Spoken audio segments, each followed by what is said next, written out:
Sharon. How are you? Eleanor, how are you? I'm good, thank you. Hello, guys. It is Wednesday, and we are having our Acts Part 9 takeaway today. And I have the lovely Sharon here with me today. But I would like to ask you a very important question, Sharon. What is your favorite takeaway? As we are called the takeaway, we have to know. You know, if you're in the Randburg area and particularly Robindale, you would know Robindale Spa. And Robindale Spa has this gentleman at the coffee kiosk that makes the best Vos rolls. It's a regular breakfast item for me, but it can be for lunch, it can be for dinner, it can be for Christmas lunch also. It's the best. I've actually seen them, but I've never actually seen that they actually sell food. Maybe I should take you up on that and definitely try one. Let me know when you go in. You can buy me one too. She's funny. She's very funny. And I was sitting in the sermon today and I was crackling. And I just thought that you brought a great word today.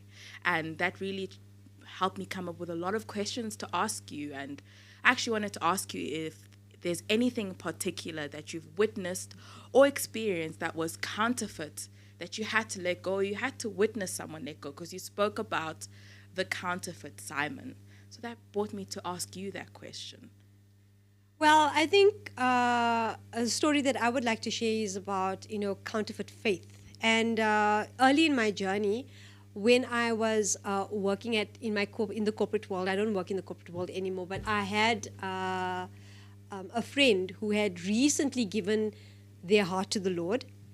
and that person converted from Islam to Hinduism, and then from Hinduism to Christianity. Wow. But they were really very passionate for the Lord and everything, and they were a little bit higher than I was in terms of hierarchy in the office. And we had a huge falling out where I was dependent on her for some information and for a deadline, and I didn't get it on time.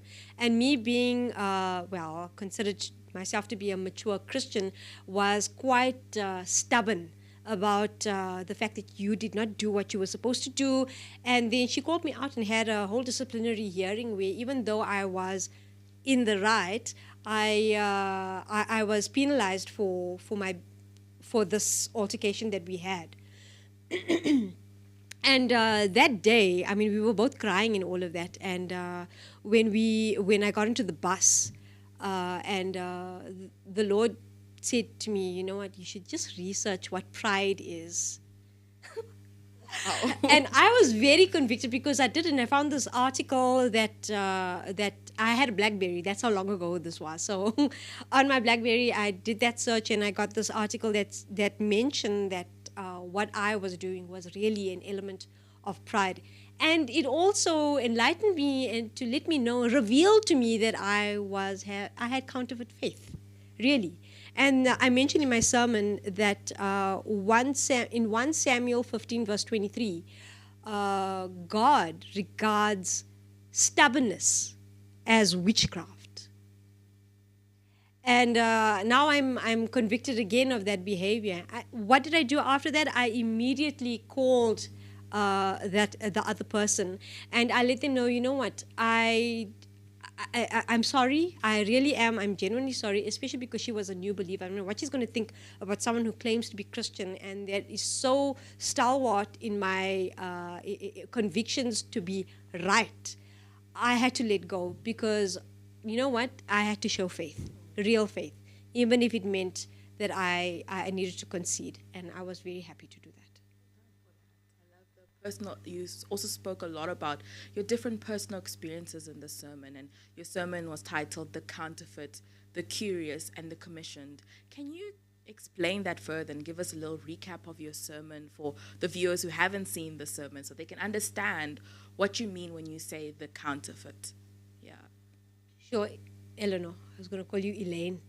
You know, a quick story. There's a lady in church, love her so much, but she knows my name very well. But every time she sees me, she calls me Evelyn. And I have decided to just let it go and let her call me Evelyn. So a rose by any other name still smells sweet. Oh.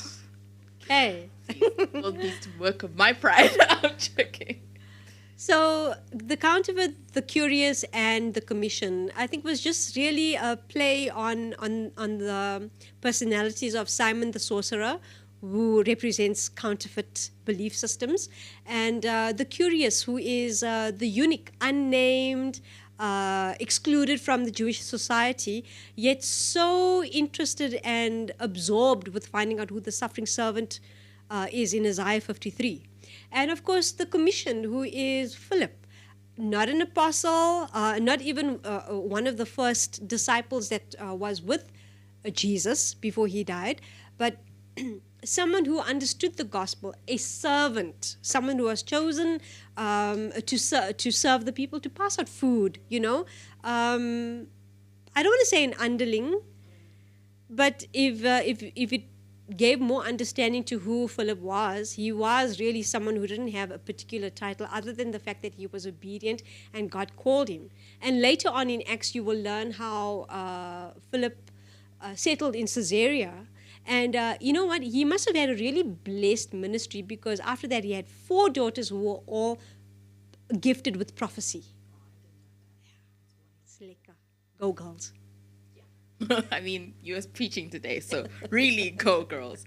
That's so lovely, and I really enjoyed that. I really enjoyed the concept of the counterfeit, and I just wanted to ask, since you're someone who's always in the mission field, like you've told us so many stories, you're part of the missions team at church, so I wonder, because you encounter a lot of unsaved people, and you also do the Muslims ministry, and for us Christians who have never been in that space or never experienced that field, how do we break the cultural barriers and between that? How do we go from finding people unsaved to being saved? And you also said, how do we confront spiritual distortions that exist in our context today? So I think you are the great person to ask this, because that's what you do every day.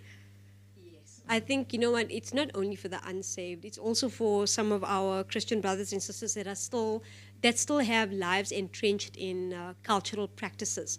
So it's not only in African traditional religion or in Hinduism or whatever the case may be. I think, Eleanor, it's important for me to say that while I was preparing for this message, that I was really concerned about whether people were going to be, what's the word I'm looking for? Outraged. Sending full emails. If they were going to be, exactly, were they going to be offended because I am not a black person speaking about some things that really are present in a black cultural context. And then I remember that Philip went to Samaria, where he was not even part of that culture. And the Sumerians were, they were colored people, if you want to understand it. And so he went there as a pure Jew to go and talk to this group of people. I don't think that I'm pure in any spiritual sense of the word, only because of what Christ has done for me. But if we belong to the same culture, and if I see you do something wrong, do I have the right to tell you, based on the fact that Jesus has cancelled every cultural barrier and stronghold? Or do I need to call someone who's of the same racial profile as you? No. You are my sister. I have brothers and sisters who I minister to in prison. Am I supposed to be black? No. Jesus has already covered me, so that's something that I struggled with. In terms of, but I'm very grateful that he was with me while during the sermon, because it was nerve-wracking. It really was. And I think in any case, we either going to provide an opportunity for revelation for people, or we are going to be we're going to have hostility. Okay, so in terms of breaking the barriers with, to evangelism, that's what you're asking me, right? Yeah. Willingness is so important. I don't think we can be prepared, of course, but that preparation comes with spending time with your Bible and with God. where you have doubt and fear of your own in terms of what you should say or whether Jesus really is real. Well, I know, Eleanor, that you don't have that issue, but where, whatever the motivation is behind you wanting to share the gospel, don't let it be because you want to be right. It must come from a place of love and compassion, because if you have really been released from spiritual bondage, you want to share that. It's like sharing my favorite takeaway. Now everybody knows where to find John. Can we be the same about the gospel so everyone knows where to find Jesus? That is like the perfect way to end this, Sharon. Thank you so much for your time, for your service to the church, and just for your beautiful face that is here with us. I hope you guys really enjoyed this takeaway, and we will see you on Sunday. Bye.